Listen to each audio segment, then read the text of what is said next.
Muy buenas tardes a todos y bienvenidos a la Casa de América. Saludo muy especial al director del Instituto Cervantes, Luis García Montero, al director de la Real Academia Española, Santiago Muñoz Machado, a los señores embajadores y encargados de negocios, amigos y amigas, y por supuesto a nuestros ponentes de lujo hoy. Yo creo que si algo compartimos la Casa de América, el Instituto Cervantes y la Real Academia es nuestra cercanía con América Latina, y les puedo asegurar que hemos puesto mucho interés e ilusión en este ciclo que pretende hacer un recorrido por las costumbres, los modales y el lenguaje en América Latina. Toda comunidad cultural, como es la nuestra, se construye mediante relaciones humanas día a día en pueblos y ciudades. Y una parte muy importante de esas relaciones son sin duda las costumbres relacionadas con la gastronomía, la música y la danza y las pautas de conducta que caracterizan a toda sociedad. Y por supuesto, entre estas pautas sobresale el lenguaje, atributo humano por antonomasia, que adquiere su pleno sentido en el seno de las sociedades. Estarán ustedes de acuerdo conmigo que lo primero que cautiva a los españoles cuando llegamos a América Latina es la riqueza y diversidad de sus costumbres, los buenos modales y la dulzura del lenguaje de sus habitantes. La observación de los modos de actuar, de ser o de hablar de los latinoamericanos ha sido estudiado por intelectuales y artistas en todas las épocas. En unos casos se ha abordado desde la mirada del costumbrismo, como mostró Ricardo Palma en sus tradiciones peruanas. En otros casos se ha hecho siguiendo una vía literaria, como hizo Octavio Paz con su maravilloso libro El laberinto de la soledad. Y en otros, en fin, ha sido la lengua la que ha servido de referencia, como se aprecia en los sabrosos escritos del venezolano Ángel Rosenblatt. La Casa América, el Instituto Cervantes y la Real Academia Española os proponen un acercamiento al fascinante paisaje de las costumbres y los usos lingüísticos de las comunidades hispanohablantes para descubrir contrastes y coincidencias, diferencias e identidades. Para ello se propone poner en conversación a personas procedentes de diferentes grupos, de la literatura, el periodismo, el humor, la sociología y la lingüística. Costumbres, modales y lenguaje es un ciclo que se desarrollará en las 3 sedes a través de una serie de mesas redondas que tienen como fin conocer, reconocer y explicar los rasgos que separan y unen a las comunidades hispanohablantes. Y nada más, reiterarles mi más cordial bienvenida a esta casa que es la suya, y le doy la palabra al director del Instituto de Cervantes, Luis García Montero. Muchas gracias.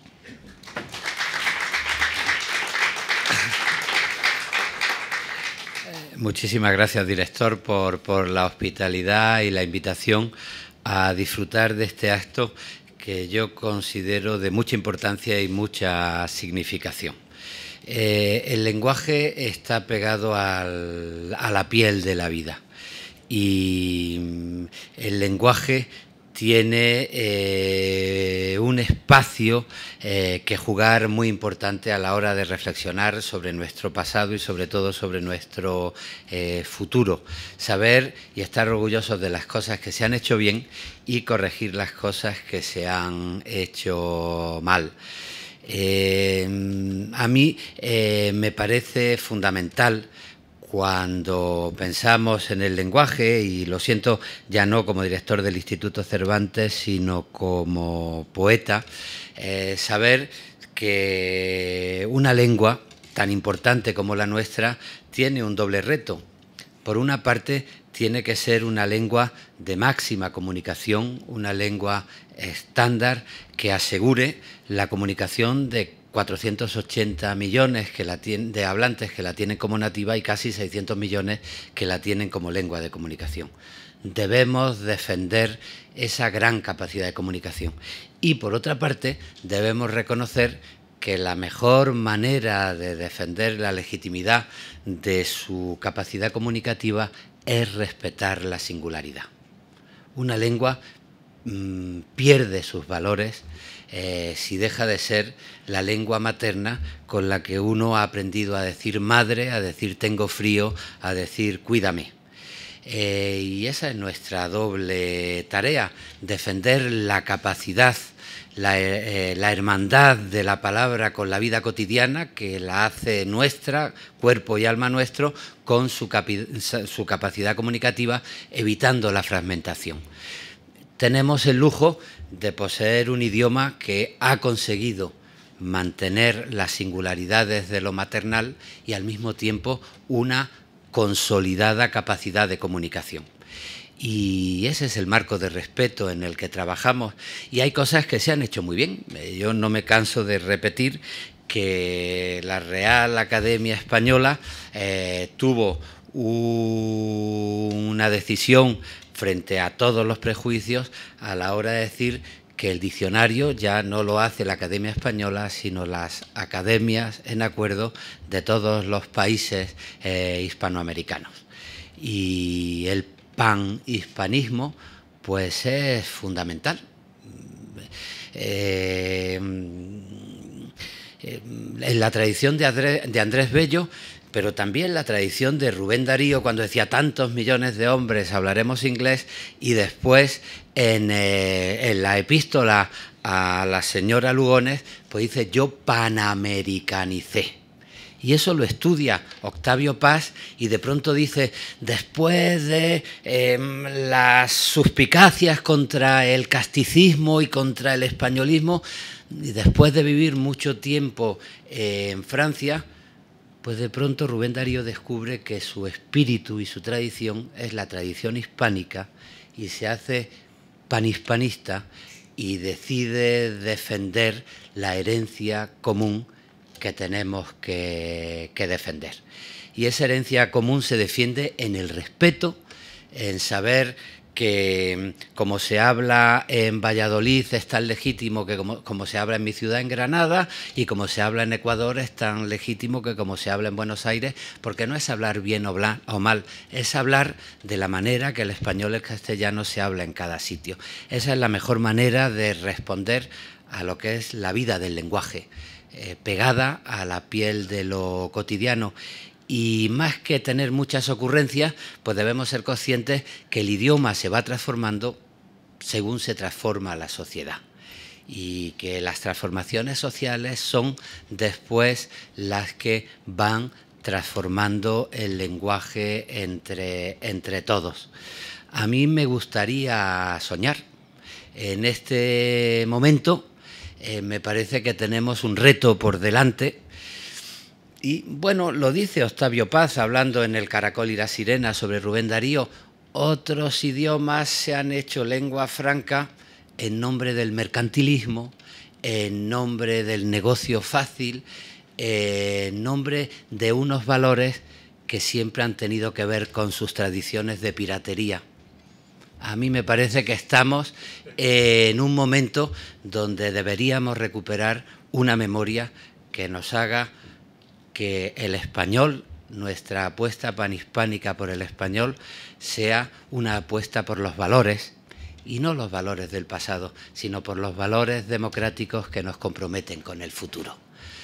Si queremos competir realmente como lengua defendiendo nuestra alternativa, por supuesto tenemos que ir hacia la ciencia, tenemos que ir hacia la tecnología, pero tenemos que ser también herederos de Rubén Darío o de Federico García Lorca, cuando decía, cuidado con el impúdico reto de la ciencia sin raíces.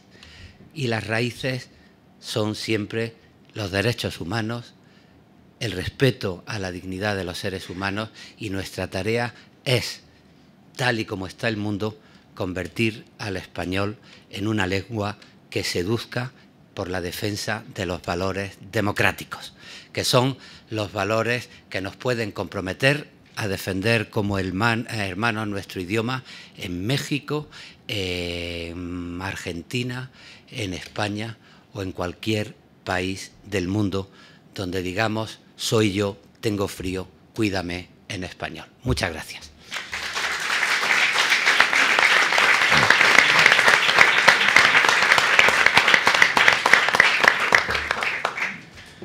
El director de la Casa de América tuvo la ocurrencia de reunirnos para hablar de costumbres, modales y lenguaje, Y me parece una iniciativa que había que asumir y aceptar inmediatamente, y así hicimos tanto Luis García Montero como yo.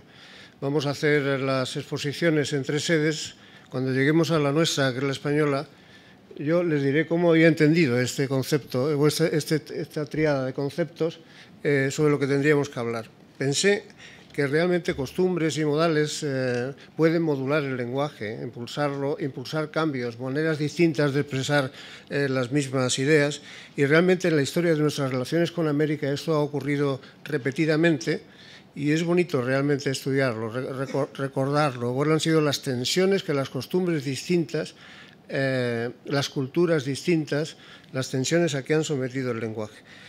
Yo propondría hasta cuatro escenarios para analizar esto. El primero de ellos es de los contrastes culturales en el tiempo de la conquista.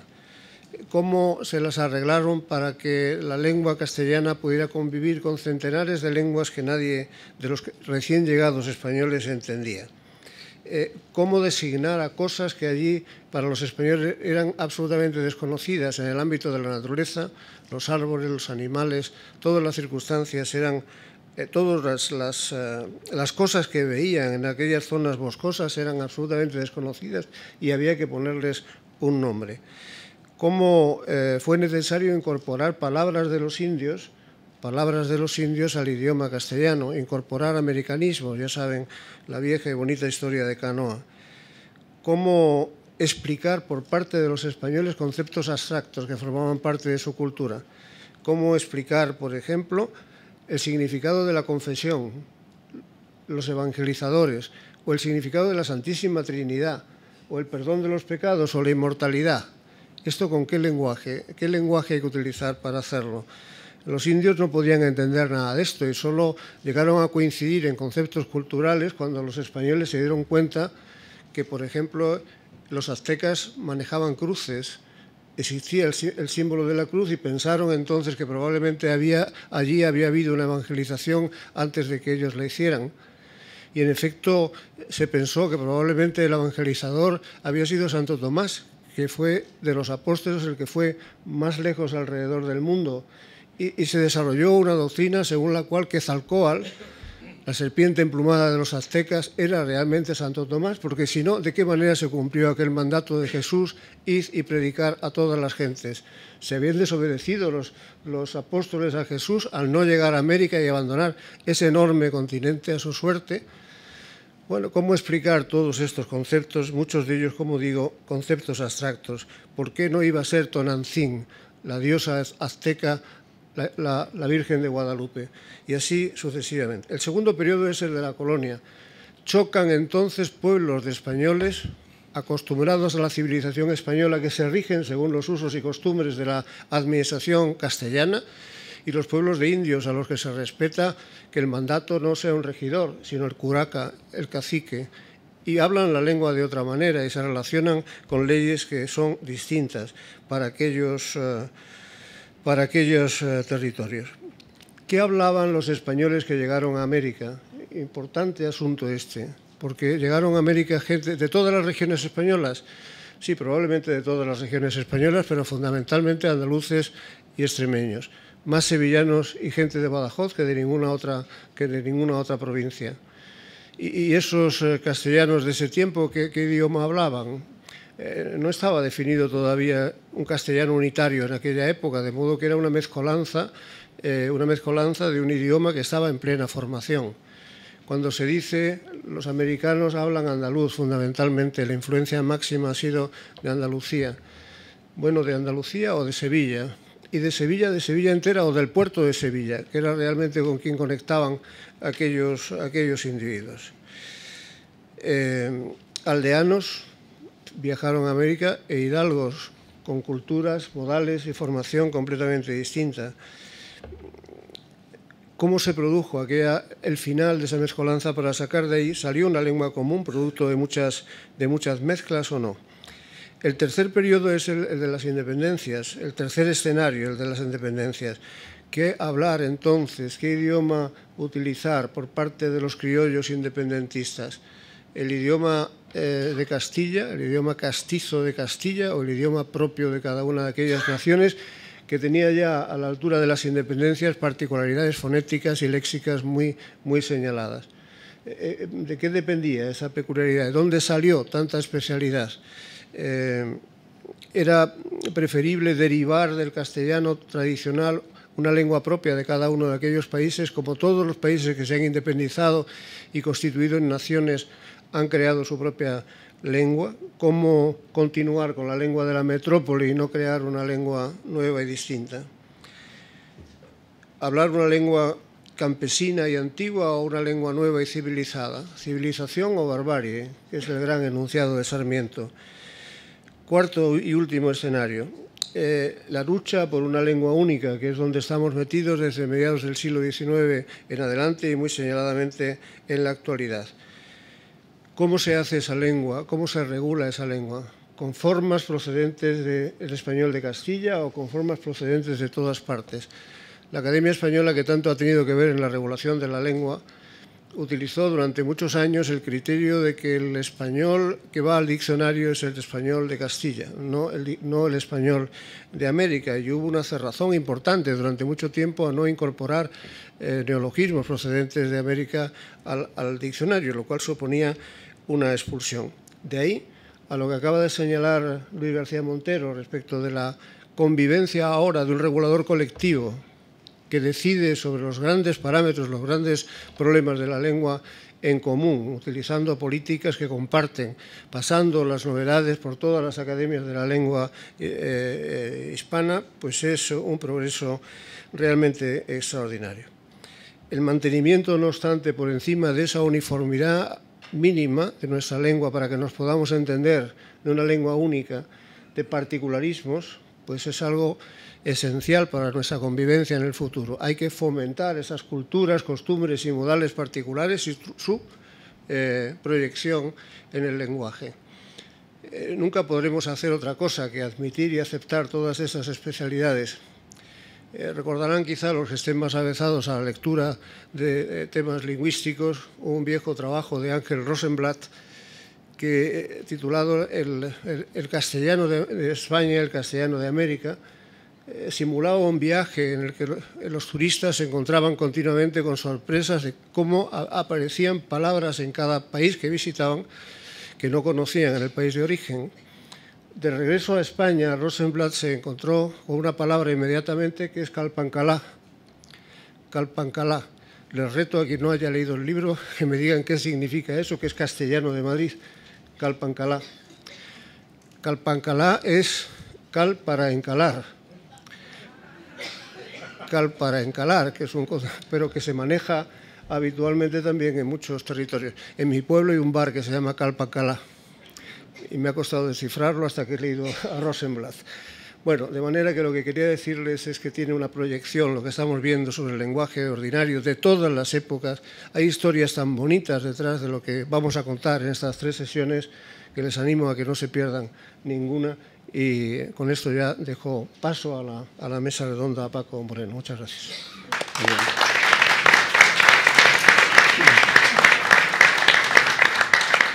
Muy bien. Muchas gracias. Muy buenas tardes a todos. Ante todo, gracias por la confianza digamos, que me han dado para moderar esta mesa redonda tan bien acompañado. El título de la mesa es Costumbres, modales y lenguaje. Es un título muy amplio. Y la costumbre dice que el moderador debe presentar, aunque sea brevemente, a los invitados, a los participantes. Lo hago con mucho gusto, sabiendo que lo voy a hacer de manera muy escueta y muy directa para no perder demasiado tiempo y, por lo tanto, incompleta, pero espero que sirva por lo menos. Por orden alfabético del primer apellido, don Jorge Hernández es diplomático, de hecho ahora es agregado cultural y director del Instituto de México, pero es escritor, periodista, columnista, profesor, ha sido profesor en la UNAM. Ha escrito sobre historia de México, como cuentista tiene publicado una antología, aparte de cuentos, en diversos lugares, titulada Un montón de piedras. Ha sido colaborador en las revistas Vuelta de Octavio Paz, Artes de México, Matador, en los periódicos Novedades, Reforma, en El País de España.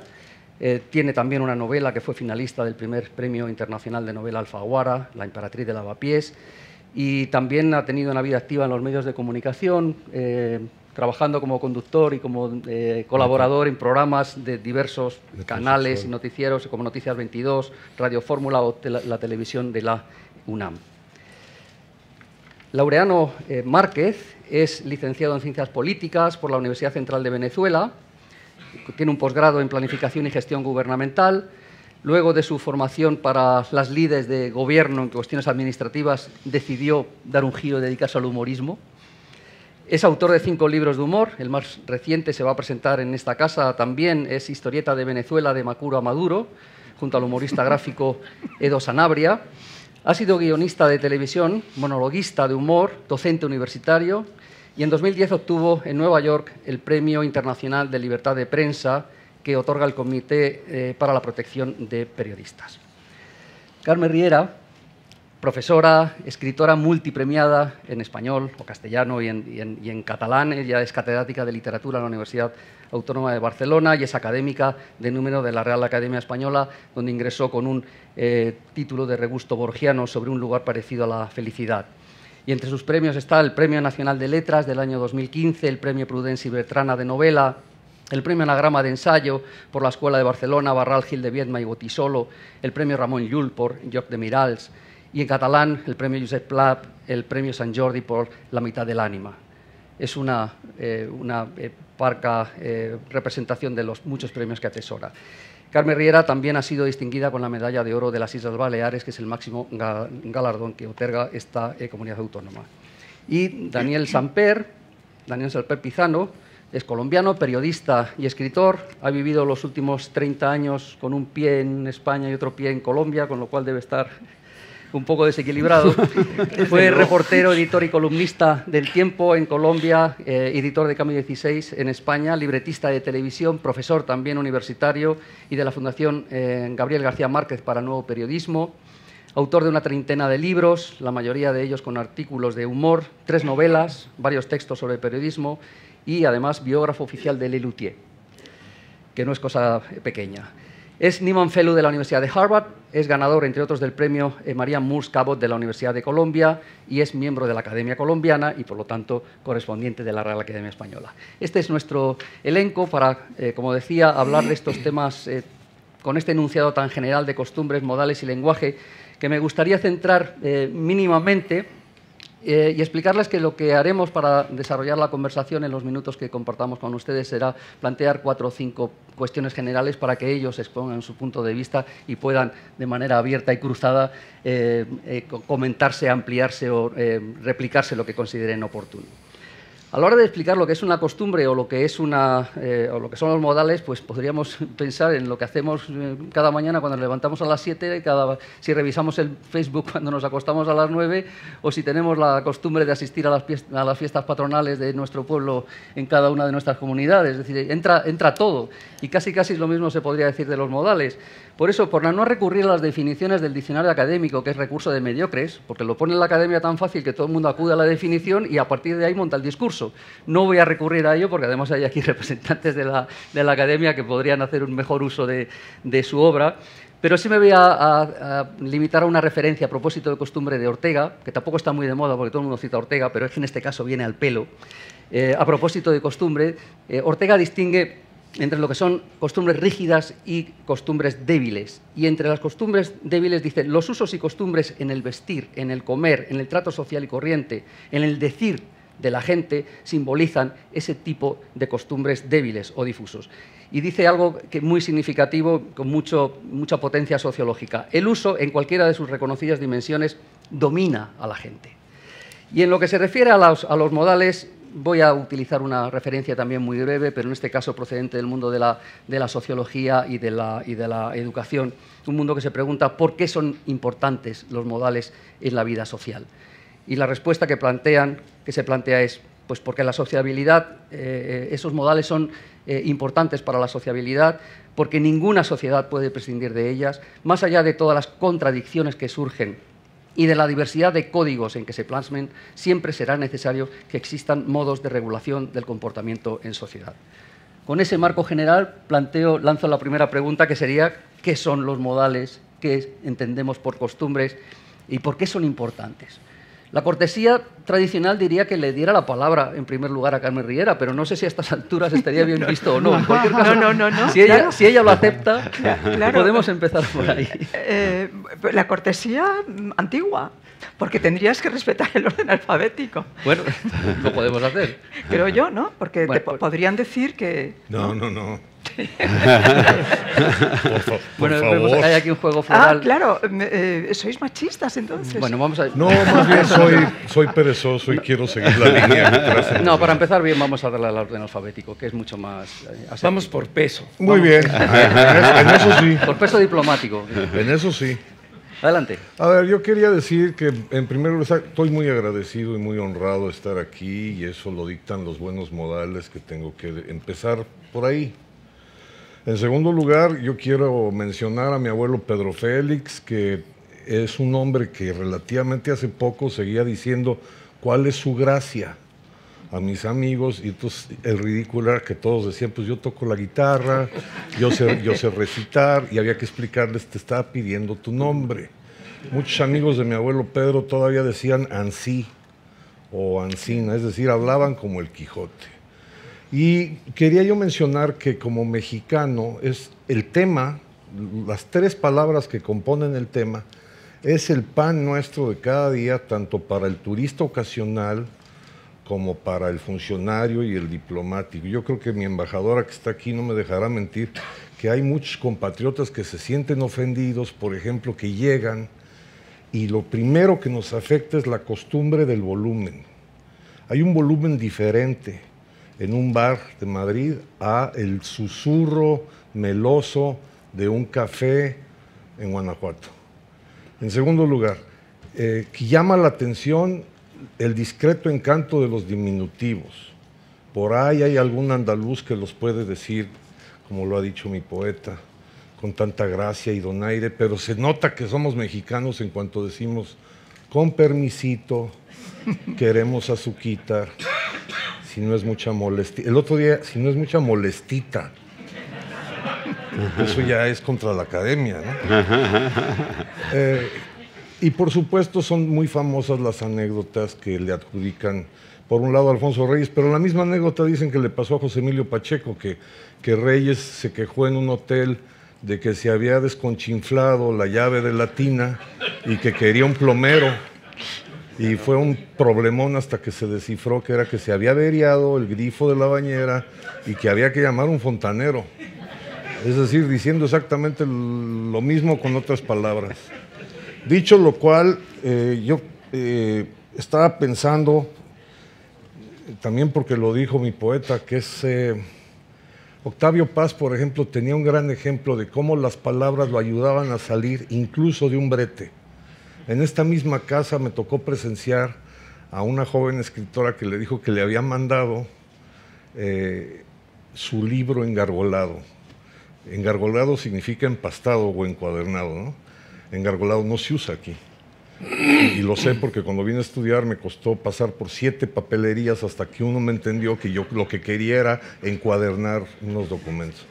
Bueno, el caso es que Octavio evidentemente se puso en un momento así muy nervioso y me van a perdonar que intente imitar su voz, pero la chica le dijo, ¿sí lo recibió? ¿Sí lo leyó? ¿Qué le pareció? Por favor, dígame por favor. Y dijo, me parece que fue un reto y una alternativa. Y yo me quedé, o sea, le está tomando el pelo, ¿no? Pero ella se sintió Virginia Woolf en ese instante. Con las palabras nos hemos congraciado, nos hemos entendido desde el 16. Creo que en el 16 ayudó mucho la imagen. Es decir, los frailes supieron muy bien pintar para que una sociedad que dependía del pictograma entendiera. La otra cosa es el maldito azar. Porque mire, el pueblo mexica, el culúa mexica, acostumbraba a cortar rodelas de carne del enemigo caído y comulgar con su sangre. La antropofagia no era que agarraran un hueso, era simplemente probar la carne para asumir sus virtudes. No quiero ni imaginar la elación que sintió el primer fraile franciscano cuando dijo, maestros, eso es lo mismo que estamos haciendo nosotros, nomás que es con vino. Ahora, la confusión que seguimos arrastrando hasta la fecha es que el vino sirve para consagrar y al mismo tiempo para ponerte hasta atrás. Entonces, en esa dicotomía, nosotros seguimos creyendo que va a haber golpes cuando se están gritando en la calle los taxistas, aquí, y no se golpean. Se gritan a esta distancia y no hay trompos. Y creo que a ustedes les llama la atención que a la visconversa, como diría Cantinflas, allá sin gritos se sueltan los golpes. Entonces agradezco que me ayuden a tratar de entenderme y tratar de entender mejor lo que nos une y lo que nos separa, que es curiosamente el mismo lenguaje. Bueno. Por ahí empezaría yo. Yo creo que Laureano nos va a ayudar a entenderlo un poco mejor desde el humor, ¿o no? Bueno, ciertamente, bueno, muchísimas gracias. Es que escuchándole recordaba una experiencia que tuve hace poco en Madrid, y justo con esto que hablábamos de la diferencia del lenguaje, a los latinoamericanos nos parece que en España se habla fuerte, ¿no? Yo entré a un bar, estaba cerca de Atocha, y entonces vi una señora desesperada buscando un cajero. ¿Sabe dónde está un cajero? ¿Sabe dónde está un cajero? Y se le acercó a un mesonero que estaba hablando por el móvil, y el mesonero le dijo: señora, por Dios, que estoy hablando por el móvil, ¿es que no lo ve? Y claro, cuando yo vi esa escena dije, nada, esto va a golpiza de inmediato, ¿no? Y yo pensé, la señora se va indignada. En Venezuela se habría ido indignada luego de quemar el local, lanzarle piedras o lo que sea. No, ella fue al segundo mesonero y le hizo la misma pregunta, y el mesonero le dijo: señora, allí, no lo ve que está allí. ¿Pero qué le pasa a la gente hoy? Dios mío, dijo el hombre, ¿no? Claro, cuando vino a mí a servirme el café, digo, nada, viene contra mí ahora. Y estaba de muy buen humor. Es decir, el único que se había sentido extraño era yo. Todos los demás estaban viviendo una vida absolutamente habitual y normal.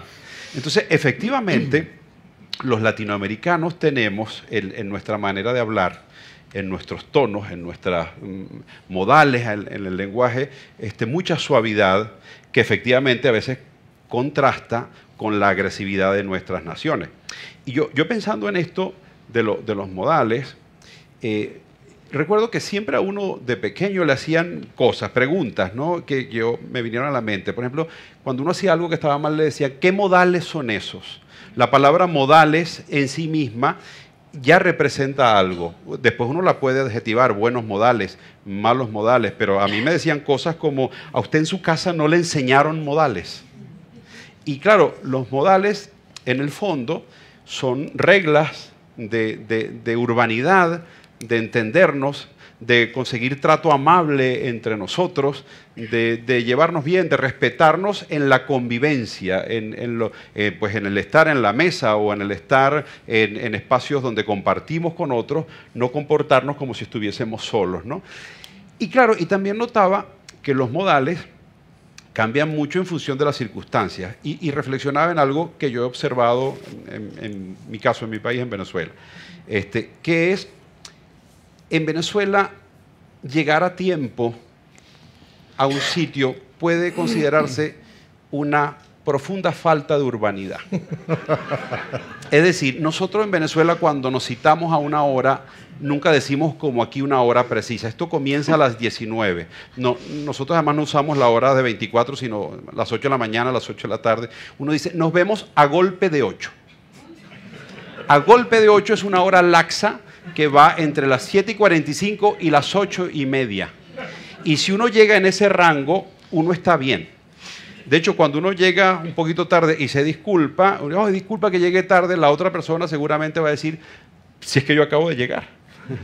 Entonces, noto que si en Venezuela usted le invitan a cenar a una casa, por ejemplo, a las 8, presentarse allí a las 8, va a causar una tragedia. En esa casa nada está preparado a las 8, porque cuando usted toca el timbre, o sea, de hecho en Venezuela cuando uno llega puntual a un sitio, la esposa de uno le dice: vamos a dar unas vueltas para que se haga un poquito tarde, porque es muy feo llegar a la hora. Y entonces usted toca esa puerta a las 8 en puntual y nadie va a estar vestido, la cena no va a estar lista, y alguien va a salir a decirle: pero ¿qué es esto? Yo te dije a las 8, pero tampoco a las 8, sino de otra manera. Entonces, claro, nosotros tenemos una manera también, o sea, que creo que esto de los modales varía mucho en función de las condiciones geográficas, de los lugares, de la gente, y ha evolucionado también, siento, a lo largo de la historia. Es decir, lo que antes podría considerarse una falta de modales, pues hoy día se convierten en conducta aceptada. Una de las cosas, por ejemplo, que ha cambiado en términos de modales es el noviazgo. El noviazgo antiguamente era una tradición en la cual se enamoraba primero al papá que a la hija. Y el papá fijaba los horarios de visita a la casa, y en esa casa se sentaban en un mueble muy grande de madera, la chica aquí y el chico allí, y una señora que tejía enfrente, tejía y nunca se paraba de allí para nada, para ir al baño, y eran 20 segundos cronometrados por reloj, y era tiempo como para que él solo le agarrara la mano, y eso era un éxtasis de pasión. O sea, la primera vez que esta pareja hacía el amor era la noche de bodas.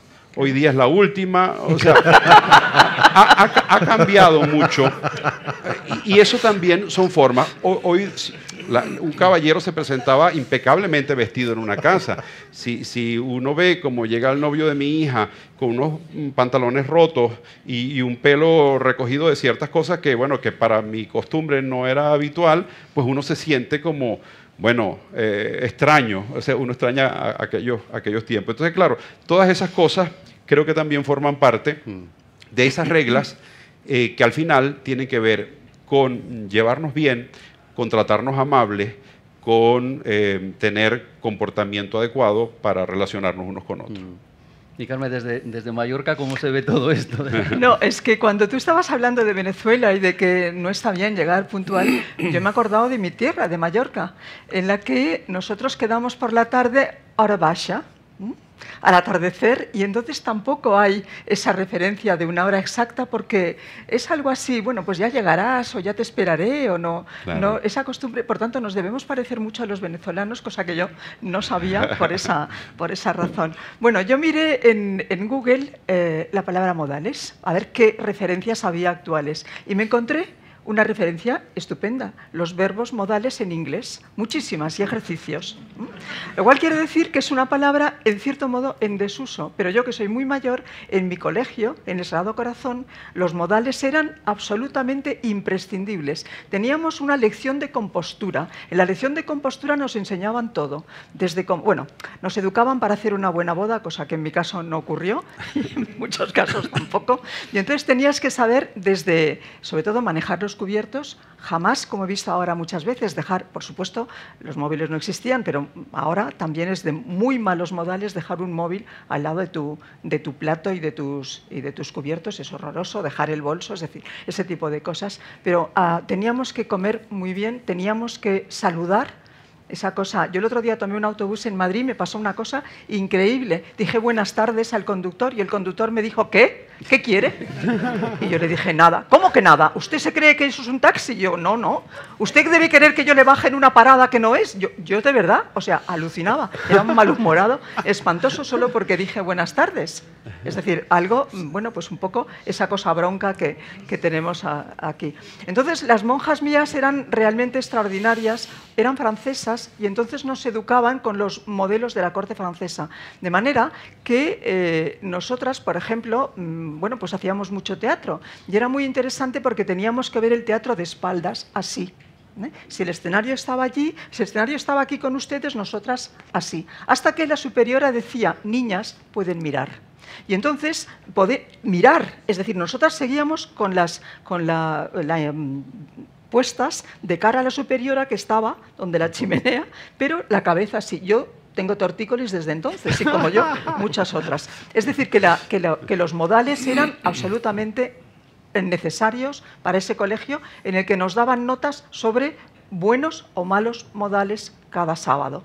Eso ahora, evidentemente, es impensable. De manera que yo en ese sentido creo que ha cambiado muchísimo. Quizá en los países de América menos. Yo encuentro muchos mejores modales cuando voy allí. Yo recuerdo la primera vez que estuve en Colombia, todavía no había móviles, y entonces llamé al servicio despertador y la amabilísima señorita, buenas noches señora, ¿qué se le ofrece señora? ¿En qué puedo ayudarla señora? ¿Qué puedo hacer por usted? Yo dije, por favor, ¿me puede usted despertar mañana a las 8? ¿Cómo no señora? Será un placer señora, por supuesto señora, buenas noches señora. Yo pensé, si me despierta es que esto es una maravilla. En efecto, me despertó. Es decir, que quiero decir que es muy distinta la manera, aquí pides eso y te dicen sí, pum, y te cuelgan el teléfono, es decir, no hay más. Por eso la diferencia enorme que yo encuentro es esta. Y luego con la cuestión del lenguaje, yo el otro día en el aeropuerto de Madrid, claro, llegó una niña con unas maletas, yo estaba esperando para tomar un ticket de metro y le dice al señor de la taquilla, ¿me regala un billete? Y el señor de la taquilla dijo, aquí no regalamos nada. Y yo intervine. Le dije, esta chica es colombiana. Por cierto, me parece que eso no lo tenemos en el diccionario, regalar como un elemento. Habrá que ponerlo. Bueno, entonces acudí en su ayuda porque me parecía, además me dio una pena horrorosa porque era una muchachita pues muy joven con las maletas y demás, y el tipo, aquí no regalamos nada. Yo le dije, no. Lo que ocurre es que le está pidiendo, por favor, igual que nosotros en un bar, decimos, ¿me das un café? ¿Me pones un café? Y lo pensamos pagar, claro, es la misma referencia, ¿no? Por tanto, muchísimas veces lo que ustedes hablan, para nosotros es distinto y, como decías muy bien, hay que acoplarse a esa variedad maravillosa que es las lenguas americanas, bueno, nuestra misma lengua, pero hablada desde diferentes puntos y en realidad pues con la misma ilusión de que te atiendan y con la misma ilusión de comunicar. A mí me parece realmente maravilloso.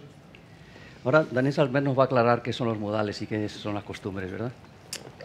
No sé si yo lo consiga, porque no lo han conseguido mi familia conmigo, pero haré al menos un esfuerzo. Llevo más de 30 años, llevamos mi mujer y yo, una señora chiquita que está por sentada por allá, siempre la nombro cuando viene, por eso ya no vuelve nunca a estas cosas. Y en un principio no podíamos ir a Colombia, y ahora ya pasamos una parte del año allá y una parte del año aquí. Y siempre me han preguntado en Colombia, cuénteme, ¿los españoles son todos tan bravos como parecen? Claro, porque cuando vienen se encuentran con las anécdotas que ustedes han contado, que lo saludan con una brusquedad que no pareciera que fuera de educación, etc. Y al mismo tiempo preguntan aquí, oye, algunas veces con un poquito de retintines, como dicen, y son todos tan suavecitos allá. Pues mira, no sé qué entiendes por suavecitos, pero sí somos más suaves. Entonces, yo les cuento a manera de caricatura, les respondo a esas personas, digo, mira, te voy a contar cómo es la cosa. Yo tengo 4 nietas, todas mujeres en Colombia, esto es verdad, y tengo 2 nietos, ambos varones españoles e hinchas del Barça, para que lo vayan sabiendo. Y viven en Madrid, son gente bravía. Y yo les decía, cuando yo tengo un problema, estoy en la casa de mi hija con las 4 nietas y quiero tomar algo, digo, ¿quién me regala un vasito de agua? Vuelan las 4 y se pelean por ver cuál me sirve y tal. Si estoy aquí y estoy muriéndome y pido agua, por favor, me dicen estos dos, pero eres tonto tú, ¿no ves que van a cobrar un penalti, coño? Esa es la diferencia. Pero los 6 me quieren mucho y yo quiero mucho a los 6. Ahora bien, a fuerza de hablar y reflexionar sobre estos temas, creo que es importante decir 3 cositas que precisan el marco de lo que hablaremos. Primero, aquí no hay críticas a que es muy mal educado el uno, peor mal educado el otro, es mejor aquel o aquel. Somos sociólogos. Estamos haciendo observaciones donde no se entraña ningún afán de corregir nada. No quiero corregir nada, quiero solamente decir mi experiencia respecto a modales y al lenguaje, que es un poco de lo que vivo. Por otra parte, pienso que en nuestra lengua, que nos une perfectamente, tanto así que en los congresos internacionales a los que vamos, latinoamericanos y españoles, lo primero de que se habla son las diferencias, y eso nos une muchísimo. Es decir, siempre salen los ejemplos, pero ¿qué quiere decir esto en tu país? En tu país es una carrera de caballos, pero ya sé que es en España. En fin, todos ustedes saben de qué hablo yo. Eso nos une muchísimo, las diferencias nos unen mucho. Pero yo creo que nos apartan un poco más que el lenguaje, más el cómo que el qué. Creo que a veces la manera de decir es mucho más distante de lo que queremos decir que las palabras que utilizamos, ¿no? Esto lo veremos después porque ellos son más inteligentes que yo y lo van a aclarar muy bien. Y lo tercero es que he llegado a la conclusión de que no hay realmente cortes verticales, es decir, los españoles se comportan así y hablan así. Y los latinoamericanos nos comportamos asá y hablamos asá. Yo creo que hay unos cortes más bien transversales, tanto en modales como en lenguaje. Se dice, por ejemplo, que quienes mejor hablamos la lengua somos los colombianos. Es verdad, pero no nos preciamos de ello. Santiago lo sabe. Y yo creo, en cambio, que no hay una lengua española pronunciada a lo español y una lengua latinoamericana pronunciada por los latinoamericanos. Lo que hay son lenguas de tierras bajas y lenguas de tierras altas, es decir, pronunciaciones o acentos de tierras bajas y altas. En las tierras altas, yo soy de una tierra alta que es Bogotá, y esta es de una tierra, no es tan alta, pero es alta. ¿Guanajuato? Sí. ¿Y cuánto está Guanajuato? Igual 2.000, casi como la Ciudad de México. No, 2.600 nosotros, pero no te preocupes que no tan alto. Eso tampoco es una ventaja. Somos anchos. Eso sí. En las tierras altas, y estoy mencionando Valladolid, digo altas en proporción, ¿no? Siempre se acentúa o se pronuncia con más vigor la consonante.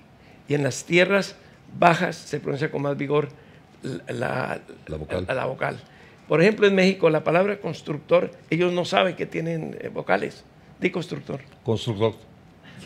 No saben que tienen vocales. Es una lucha con el dentista cada vez que tiene 4 consonantes juntas. Y en Bogotá también la consonante es mucho más fuerte, y es mucho más fuerte en Quito, y es mucho más fuerte la consonante todo es débil en Chile, eso ya es una excepción distinta. Y en cambio, al bajar uno al Caribe, o al bajar a Tierra Caliente, o a las costas de Ecuador, o a las costas del Perú, o a las costas de México, encuentra que se parecen mucho más a las costas de España, es decir, a los andaluces, que les ha dado por copiarnos. Y en cambio, cuando habla Aznar, es como hablaba el rector de mi colegio. Mire usted, ese medir usted con 2 puntos después, se aterra uno. No se aterraba, ya me aterraba en el colegio. Bueno, es que aznar es un verbo, ¿no? Y desaznar también, sí. De modo que yo creo que son cortes horizontales, o ahora llaman transversales, que debe ser horizontal pero cayendo, ¿no? Son cortes horizontales, es decir, no es que así hablemos los españoles y así hablamos los latinoamericanos, es distinto.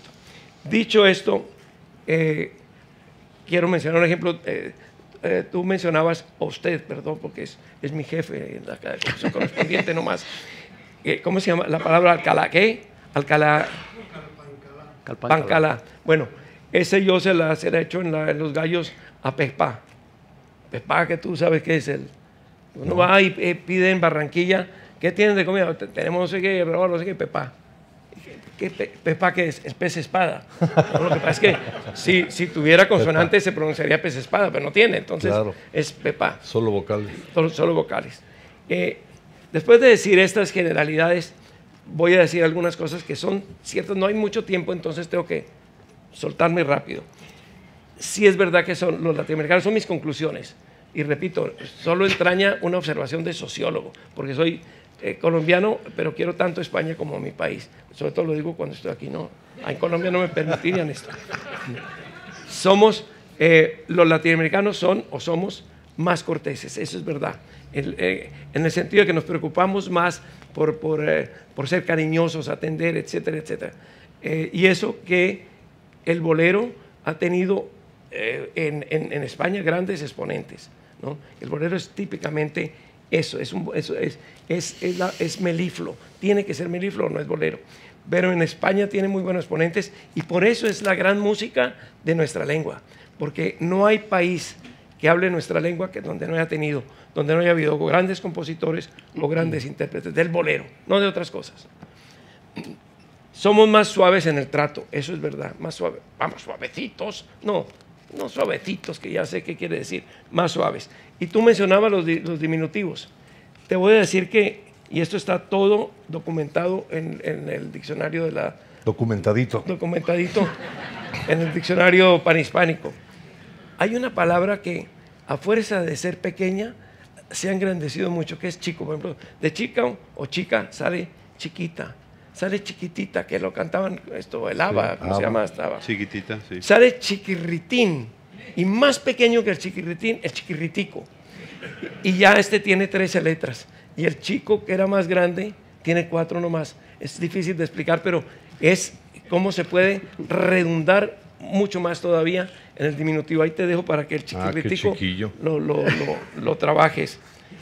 Usamos mucho más los diminutivos, nos parece más cariñoso el diminutivo. Hay países nuestros de América Latina donde el imperativo por herencia indígena prácticamente no se toca. En Ecuador difícilmente te van a decir tráeme no sé qué cosa o pásame el agua, nunca te van a decir eso. Te van a decir pasarásme el agua o servirásme el caldo. Y ni siquiera cuando es un imperativo cariñoso, decir, salúdame a tu tío o a tu abuelo, ¿cómo se llama tu abuelo? Pedro Félix. Salúdame a tu abuelo Pedro, no te dirán salúdame, dirán saludarásme a tu abuelo. A mí me llamó la atención que alguna vez que estuve en Ecuador, cuando llega la fiesta de las viudas, que es el 28 de diciembre, se visten una cantidad de tíos, se visten de viudas y salen a pedir dinero. Y ahí lo que se les grita es, afeitaraste las axilas. Me pareció maravilloso esto, ¿no? Afeitaraste, no afeítate, sino afeitaraste las axilas. Y otra cosa es que somos más indirectos, eso es verdad. Y cuando yo quiero hablar con algunos de mis hijos, a lo español se aterran, dicen, te voy a hablar como español. Me pareció malísimo lo que escribiste, por ejemplo. Sí. No, el otro dice, no sea malito, eso es tan lindo. Eso. No sea malito, eso es el que no. Esto puede traer consecuencias terribles en materias de amor, ¿no? Entonces, no sea malito, no se sabe bien qué es lo que pasa. También debo decir que la cultura a la que llegamos generalmente quienes venimos de América Latina es a la cultura castellana, que es más dura, evidentemente. Yo no digo que sea peor o mejor, digo que es más dura. Mire usted, sepa usted que la andaluza es más amable y más meliflua y nos sentimos más a gusto con el tratamiento andaluz, ¿no? Ahora, hay que reconocer que también es más indirecta, lo cual quiere decir que a veces mienten tanto como nosotros. Mentimos muchísimo. Algo que es verdad, y es verdad sobre todo en la cordillera más que en las costas, mucho más pudorosos. Los latinoamericanos y las latinoamericanas son mucho más pudorosas en general. Podría poner muchos ejemplos, pero no voy a poner sino uno que es el de Fernanda del Carpio. Ustedes han leído Cien años de soledad. Fernanda del Carpio se casa, es una bogotana, mi tierra, que se casa con uno de los Buendía. Y a la luna de miel lleva una camisola con un orificio una abertura, puesto en una abertura. Sí, otra. Y es exactamente donde debería estar. Ese es el pudor de la cordillera, del bogotano. Ese tipo es el pudor. En cambio, uno va a la cola de la compra en Madrid. Yo hago mucho la compra aquí. Y oye uno los diálogos, son totalmente impúdicos. Oye, ¿cómo seguiste de las almorranas? No, pues mira, tía. Y te empiezan a contar unas cosas. Sí. Y yo prefiero no ir ya. Y ahora tuve la experiencia, fui al baño y es un baño un poco unisex. Es decir, están los dos muñequitos y uno entra y escoge sitio. Y se echa la bendición para que no vaya a salir mal. Bueno, esto no lo vayan a hacer nunca en Oruro, por ejemplo, Bolivia, jamás. Es decir, no entenderían ellos que hubiera un baño unisex. Es el pudor del andino, que es muy grande. Somos en la tierra caliente y en la costa más expresivos, indudablemente, por eso las telenovelas venezolanas y colombianas, donde pasan miles de cosas, y los mexicanos también sí. Somos más tímidos, indudablemente, más dados a la mentira social, y no sé si estoy agotando mi tiempo, pero hay dos temas que dejaría para otra ocasión, si eso es así, que son ya muy específicos. Uno, el tratamiento pronominal. Es decir, en España hay básicamente 4 pronombres. Yo, tú, vosotros, pronombres de interacción. Yo, perdón, tú, vosotros, en América Latina no se usa el vosotros, usted y ustedes.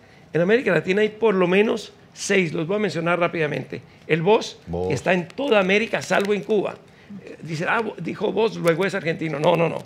En Argentina dicen vos, pero dicen vos en Costa Rica. También en México. Solamente vos. Sí. En partes de México, en el sur de México. En toda la costa oriental occidental de Colombia se dice vos. Sí. En algunos sitios de Bogotá, de gente ya muy pudiente, se dice vos también. En los Andes de Venezuela también. En Venezuela también. De manera que el vos no es argentino, el vos es latinoamericano. y se ha aceptado totalmente como una forma de tuteo parecida a la otra. En España, que yo sepa, no se usa el vos, salvo algunas embajadas, ¿no?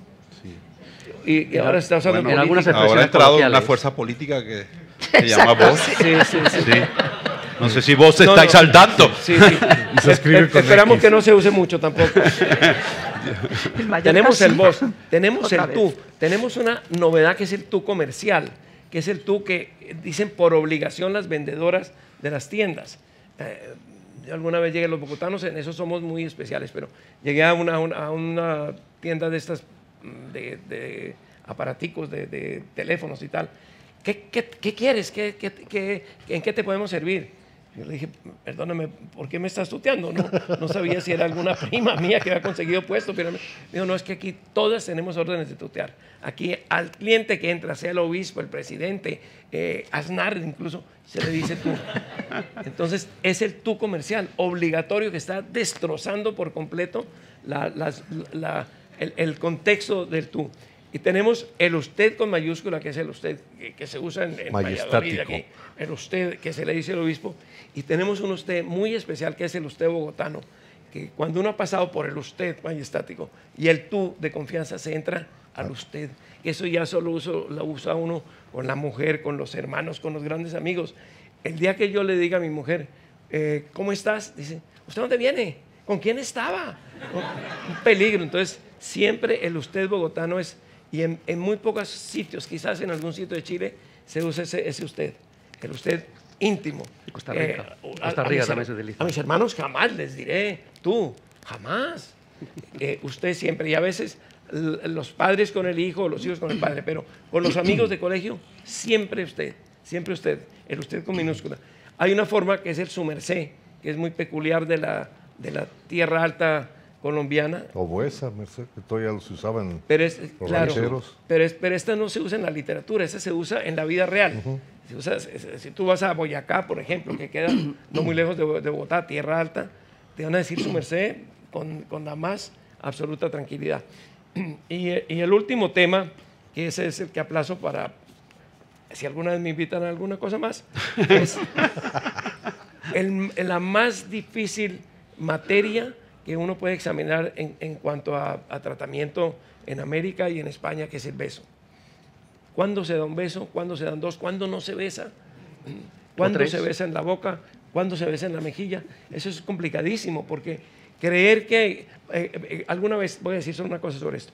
Un biógrafo estadounidense que escribió sobre algún presidente allá, que fue de visita a México, estaba Plutarco Calles, dice... Plutarco Calles lo recibió con los dos obligatorios besos latinoamericanos. Tú nunca me has dado 2 besos, Jorge. Pues tampoco he entrado a un baño unisex. Haces bien. ¿En México dan 2 besos? No. Nunca. No, para nada. ¿Los hombres se saludan de beso en México? No.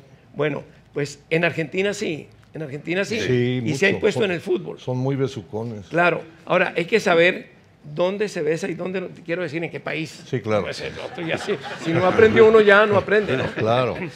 Y eso es muy difícil, porque en eso sí no hay normas muy claras, pero yo para esto ya cobro. Muy bien. Bueno, yo como español tendría que comentar 2 cosas.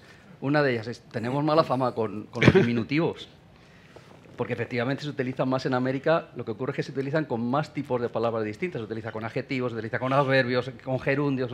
Con verbos. Pero donde más diversidad de diminutivos hay de todo el mundo hispánico es en España. Aquí tenemos hitos, hillos, icos, hinos, etes, ejos.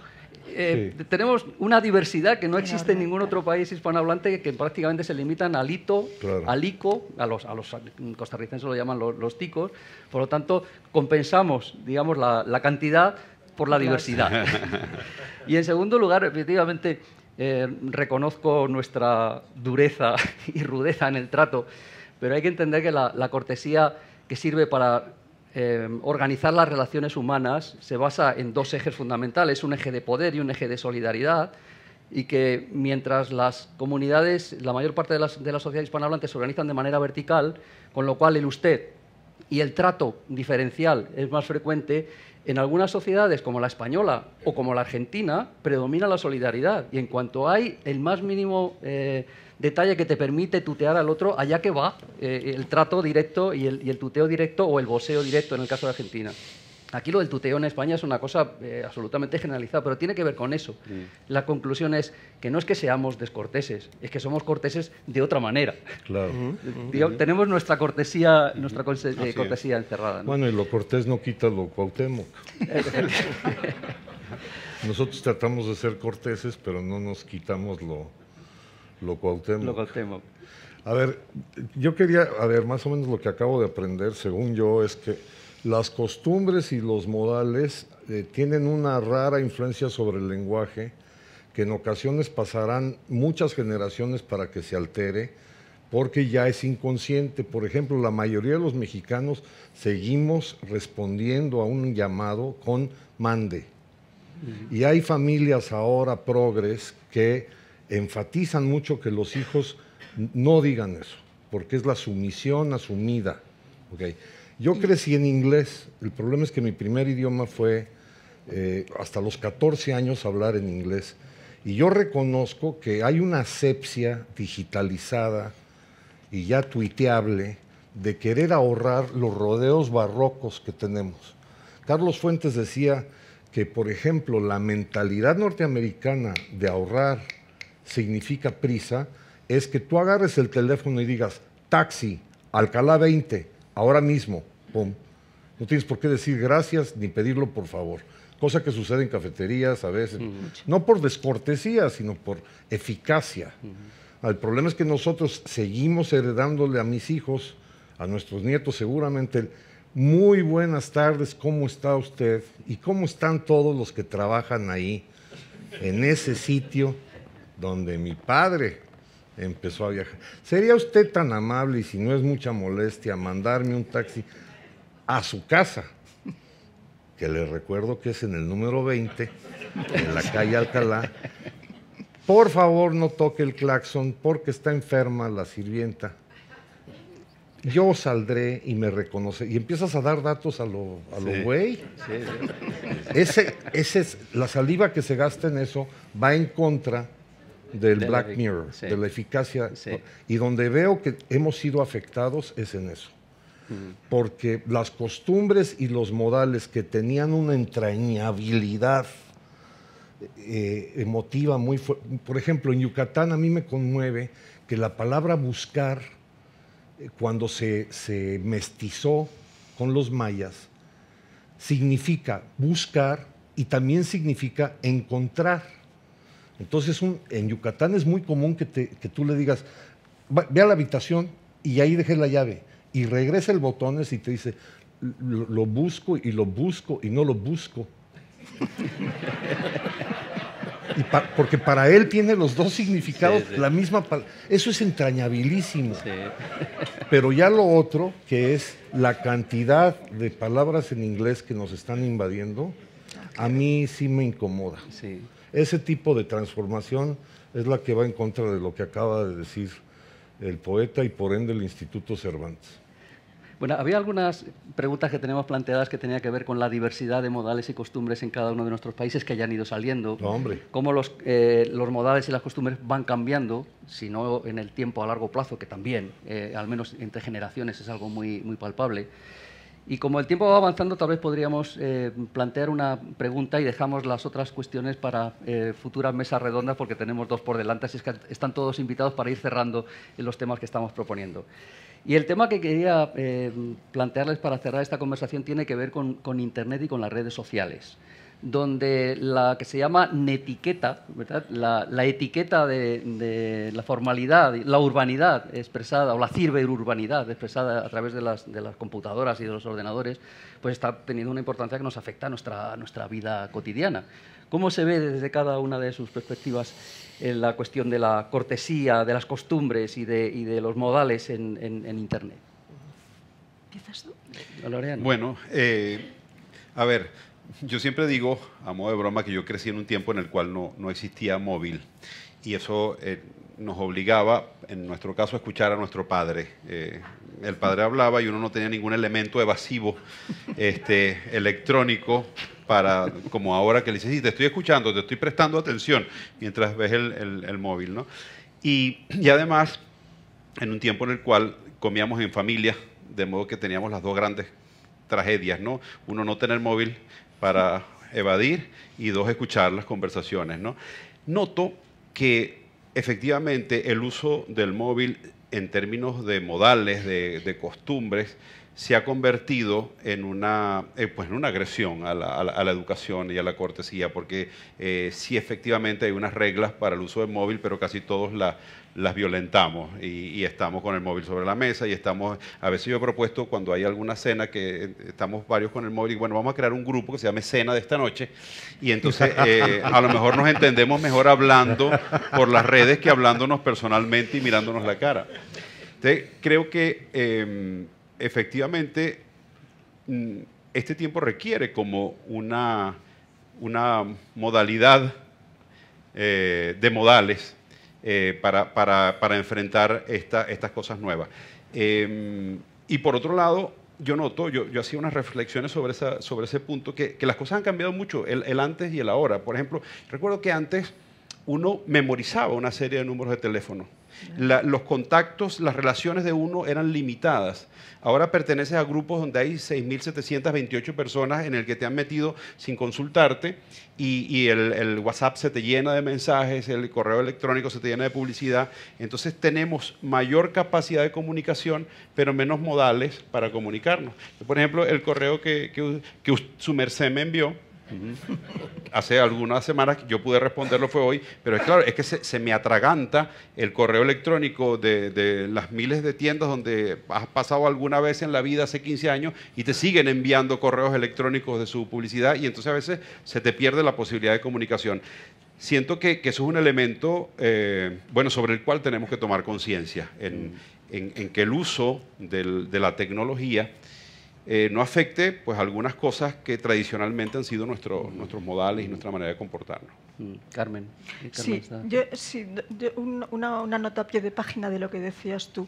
Yo creo que la eficacia no tiene que estar reñida con los buenos modales. Es decir, es verdad que lo que tú muy graciosamente contabas del taxi, pues sí, no hay que... Pero evidentemente pedir un taxi y decir buenas noches, por favor, puede enviar un taxi a tal dirección, te lleva pocos segundos más que decir, oiga, que muchas veces la gente lo hace así, ¿no? Oiga, mande un taxi o un taxi para tal. No, ahora ya es es decir, así. Que en ese sentido, o así, claro, ya. Pero lo que quiero decir, a mí me llama mucho la atención y además me encanta cuando estoy en vuestros países que me fascinan, es decir, me parece América una maravilla, la buena educación. Y pienso siempre en los franceses. Los franceses siguen siendo más educados que nosotros y cuando te ceden el paso en una puerta, es que no es un problema de educación, de esa que dicen los chicos, de estas fórmulas idiotas. No, es que te respetan, es que es una muestra de respeto hacia ti.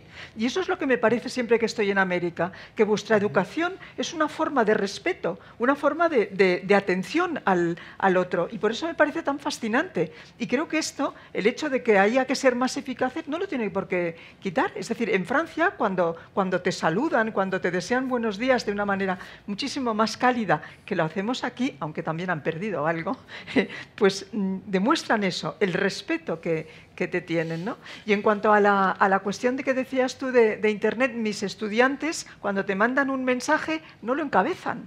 Es decir, ni estimada profesora, ni buenos días. Es decir, allá va como si fuera pues una cosa bruta. Cuando entran en el despacho, tampoco dicen buenos días, ¿puedo pasar? No, sino que te lanzan la pregunta, ¿qué día es el examen? O sea, ¿qué día tengo yo que pasar para la tutoría? Bueno, pues ese asunto de las redes yo creo que deberíamos pues meterles en la cabeza a quien sea que hay que ser mínimamente educados, que hay que encabezar y que hay que despedirse. Y que hay que despedirse de una manera normal, es decir, saludando simplemente. Luego hay otra cosa que me hace mucha gracia, que cuando alguien te ve por la calle te dice un saludo.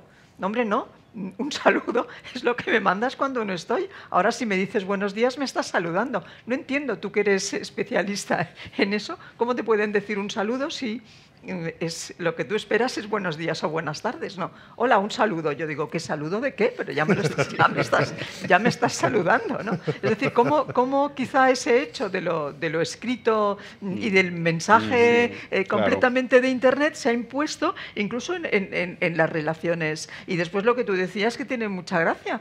Es decir, yo estuve hace muy poco en una pizzería que a mi hija le encantaba y muy barata y muy así, y había al lado de nuestra mesa una mesa de 25. Yo pensé, Dios mío, no se podrá hablar, ¿qué va? Llegaron los chicos, todos con su teléfono y se comunicaban con el de enfrente con silencio absoluto. Es decir, que en este sentido eso es absolutamente usual. Sí, sí. Yo uso el AVE para ir a la academia y al principio, antes, había muchísimo más ruido.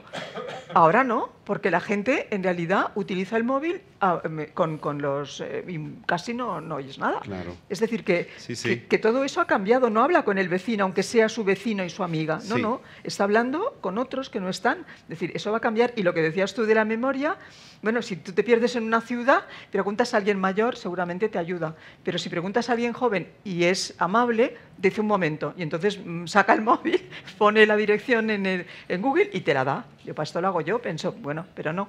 Es decir, que eso supongo que va a transformar muchísimo las cabezas futuras, Claro. en las que la memoria ya no va a existir, porque ya está para otra cosa, ¿no? Sí, Para tiempos de modales. Claro. ¿Nos cierras, Daniel, este tema? Sí, yo creo que hay muchas cosas que están en peligro en las redes sociales. No voy a entrar a hacer el elogio de Internet, que es una maravilla, etcétera, etcétera. Pero está en peligro la verdad. Es lo más grave que se está arriesgando la verdad. Lo hemos visto pues en Estados Unidos y en otros sitios, pero sobre todo en Estados Unidos con la elección del señor del muro. Está en peligro la verdad. Están en peligro evidentemente los modales y la contención, digamos, para discrepar. Ahora es el insulto descarado. Inclusive hay gente que se dedica a eso porque le parece divertido. Así es. A ver cómo reaccionan. Pero lo más grave, bueno, la verdad seguramente es lo más grave, pero lo que a mí me parece más grave en ese sentido es que está en peligro el humor. En las redes sociales es casi imposible el humor. Cierto tipo de humor, que es el humor que sobre todo se utiliza en América Latina y en el Caribe, lo que García Márquez llamaba la mamadera de gallo, que es estar hablando en broma, pero que parezca en serio. Esto es imposible en Internet. Tengo muchos ejemplos de alguien que en una de estas, ¿cómo se llaman las redes que tú dices?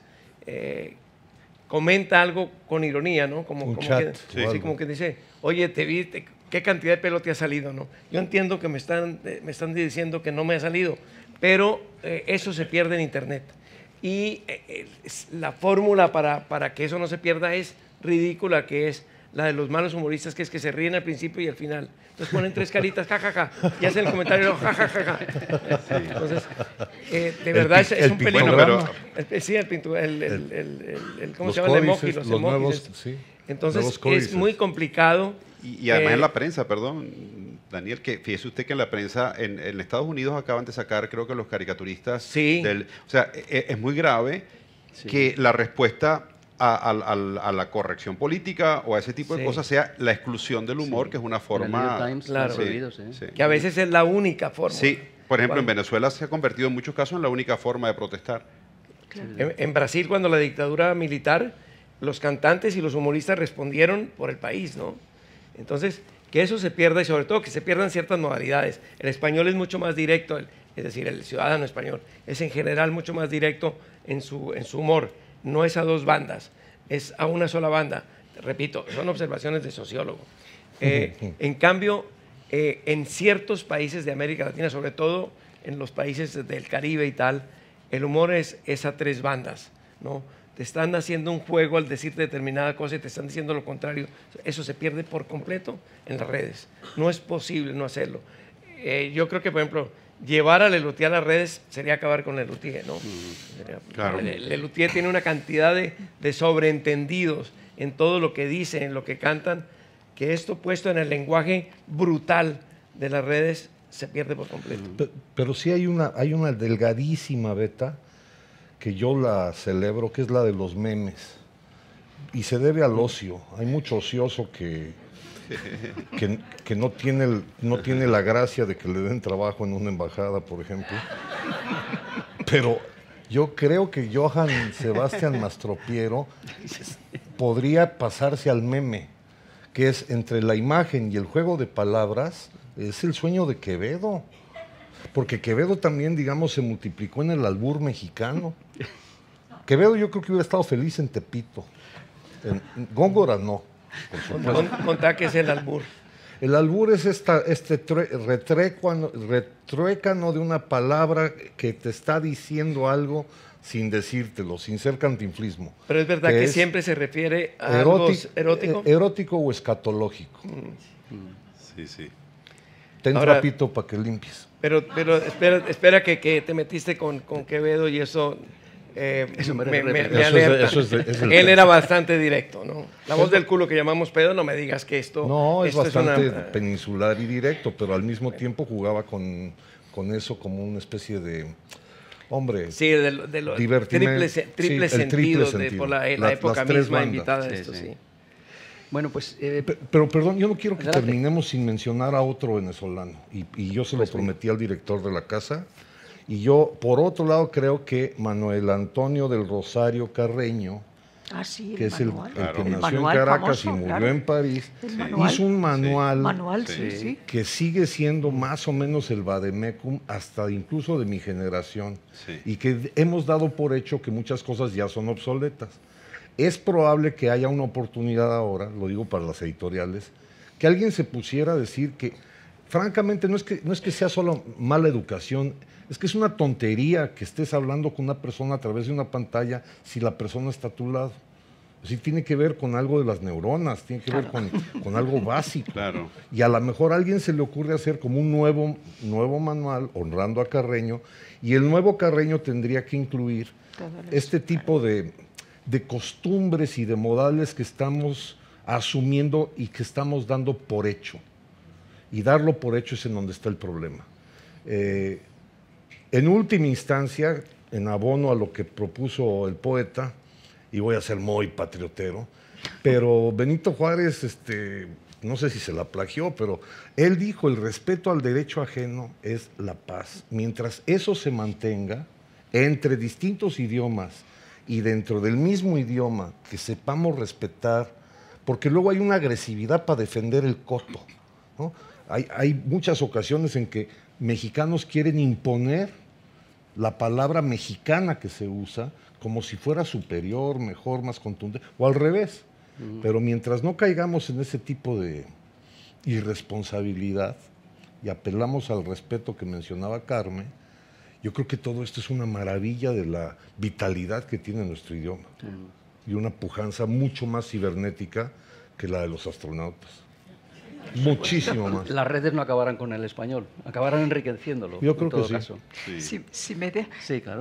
Yo creo que fui la única maleducada que no dio las gracias. De manera que, además, como representante femenina, me parece que me toca de modo doble casi, ¿no? Porque es lo que se espera de las mujeres. Cuando tú hablabas de los imperativos, yo recuerdo un viejo trabajo de Robin Lakoff que decía que la lengua de las mujeres era infinitamente... Bueno, los imperativos no los usábamos. Es decir, muchísimo más dúctil, mucho más, me acordé de eso. Por tanto, en ese caso, aunque ya eso está superado, en ese caso, muchísimas gracias a Casa de América, muchas gracias a mi director, que fue el que dijo que viniera. Supongo que está arrepentidísimo, pero eso ya me lo dirá después. Y estoy encantada de estar con vosotros y tú lo has hecho muy bien. Bueno, y muchas gracias a todos ustedes. Ya saben que va a haber 2 mesas más dedicadas a costumbres y modales y lenguaje.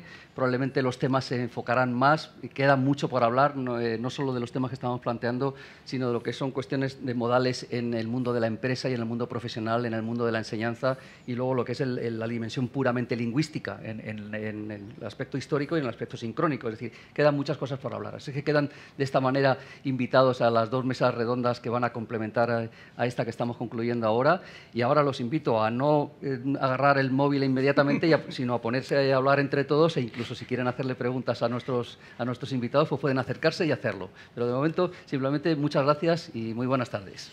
Y hay unos vidrios. Bravo, bien llevado.